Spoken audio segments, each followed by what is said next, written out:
이 25장은 찬송을 맡은 사람들의 이야기를 지금 기록하고 있는데요.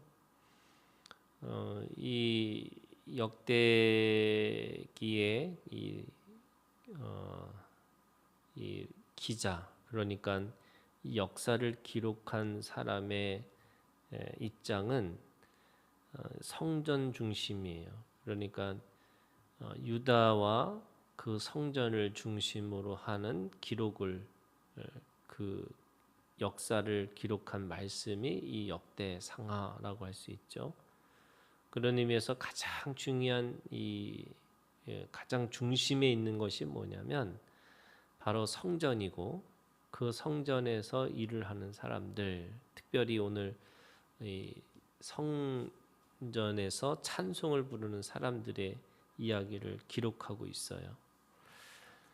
오늘 이 말씀 속에는 하나님의 말씀이라는 것이 결국 어떻게 사람들에게 그 말씀으로 기억되어질 것이냐라고 할 때는, 오늘 1절에 보면은 이 중간에 보면 수금과 비파와 재금을 잡아 신령한 노래를, 이렇게 돼 있어요. 근데 이 신령한 노래라는 것은 원래 원어는 예언이에요. 그러니까 이 신령한 노래라고 하는 이 신령하다라는 말의 의미가 이게 말씀이에요. 그러니까 우리가 이 찬송이라고 하는 것은 부르는 형식은 노래지만 그 노래의 가사는 바로 말씀이라고 하는 것을 알 수가 있어요. 그래서 이 찬송이라고 하는 게 당연히 우리가 곡조 있는 거잖아요.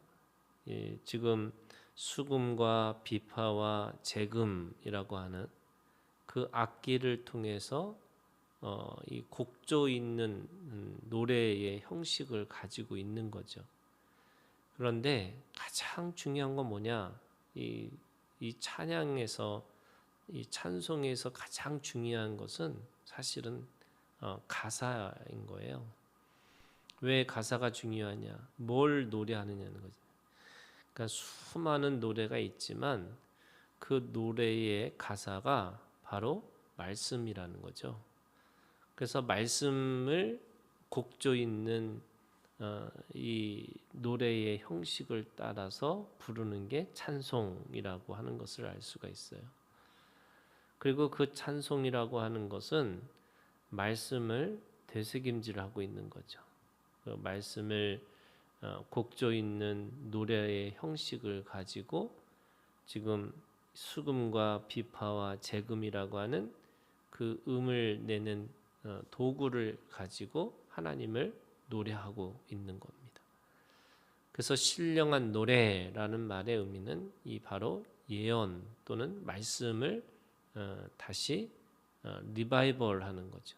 이 말씀을 다시 되새김질해서 그 말씀의 능력, 그 생명력, 그 말씀의 이 생명을 우리가 곡조 있는 노래를 통해서 곡조 있는 가사를 가지고 그것을 우리가 부르고 있는 것이 찬송이라고 하는 겁니다.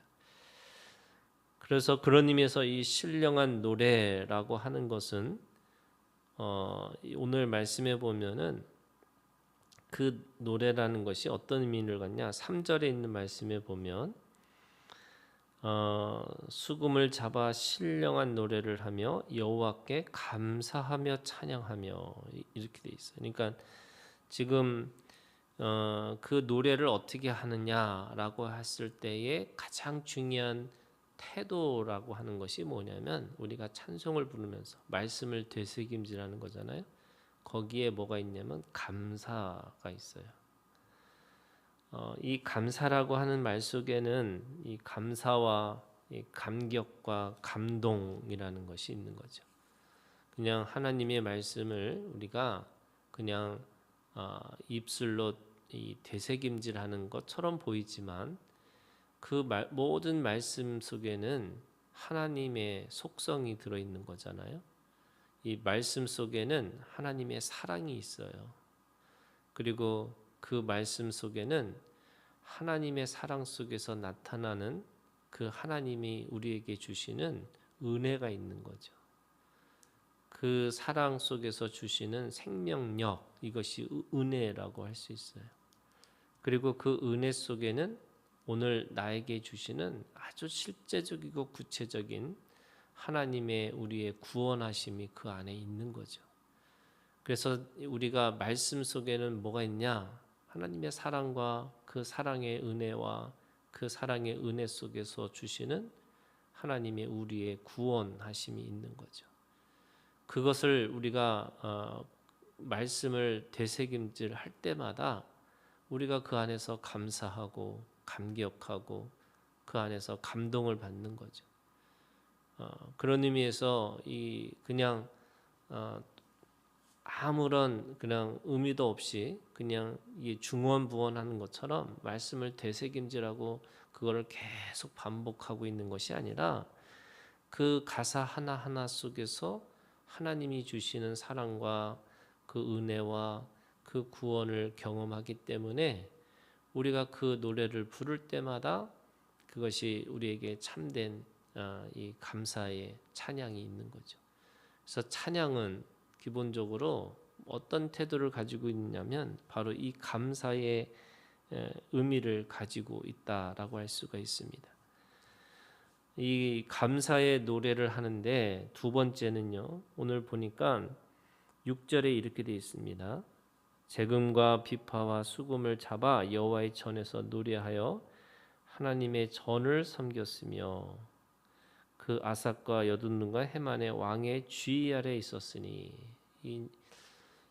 그래서 지금 이 그 지위 아래 있는 사람들을 가지고 각각의 직임을 뽑아 가지고 사람들한테 지금 이 24 조직으로 지금 다시 배치를 하고 있어요.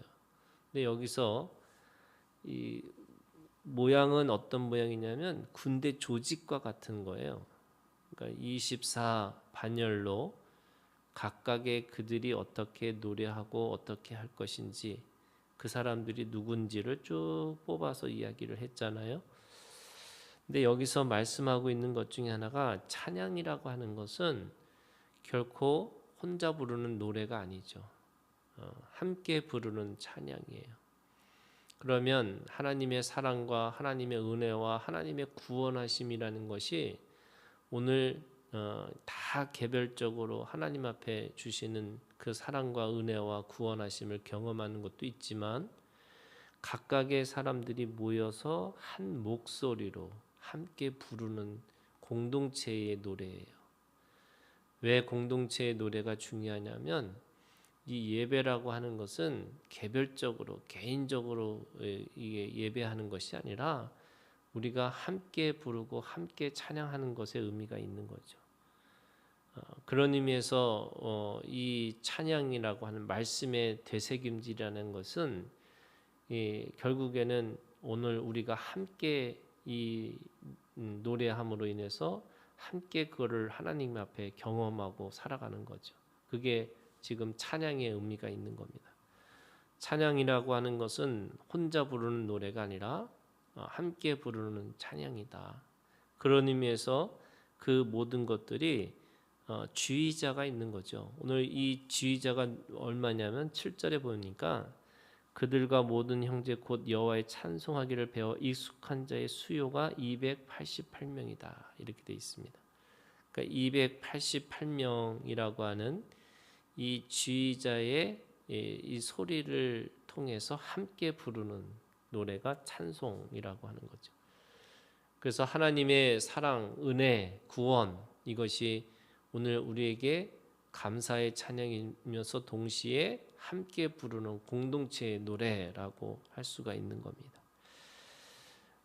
8절에 보면 이 무리의 큰 자나 작은 자나 스승이나 제자를 막론하고 다 같이 제비 뽑아 직임을 얻었으니 하고 그 직임을 이 24세 조직으로 그 반열 24 반열로 조직을 해서 함께 이 그때마다 이 성전에 찬양하는 그런 사람들을 돌리면서 그 각각의 직임을 하고 있는 거예요. 그 공동체의 노래이면서 어떤 거냐면 그 직임이 있다는 거예요. 그러니까 우리가 찬양도 어떻게 해요? 다 같이 부르죠.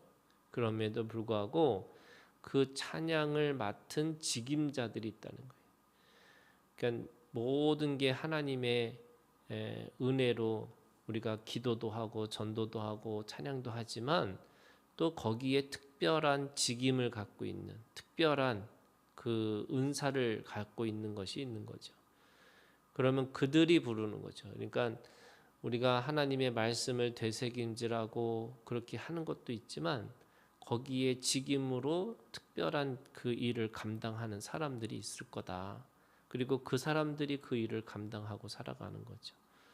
그래서 오늘 우리가 모두가 하나님의 사랑과 은혜와 그리고 구원하심을 오늘 우리가 주님 앞에 감사하고 공동체로 같이 부르는 거지만 거기에 특별한 노래의 은사를 가지고 있는 사람들이 그 찬송가에 또는 이 노래를 부르는 사람들의 그 직임이 있는 사람을 중심으로 노래를 부르는 것이다. 이렇게 말씀하고 있는 겁니다.